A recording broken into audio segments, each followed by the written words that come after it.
Now, members of the Trump administration are still avoiding predictions on whether the U.S. will enter a recession. However, they do suggest we might be in for a bumpy ride ahead with some potential economic pain. At the same time, the president stands firm on his new tariffs, saying they will ultimately pay off. Amy Kiley has more.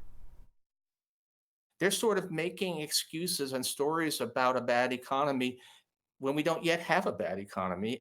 Experts say it's not too late to avoid inflation and a potential economic slowdown. That's despite a grim new forecast and warnings like these from the Trump administration. There are no guarantees. Between now and April 2nd, there'll be some uncertainty.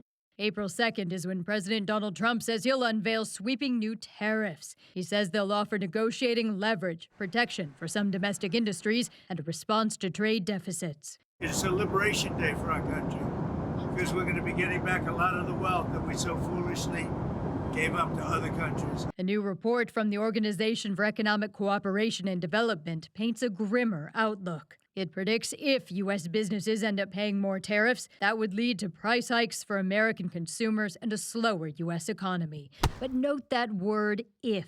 A lot of the fundamentals are still in pretty good shape. It's almost as if the Trump economic team has accepted that bad things are going to happen.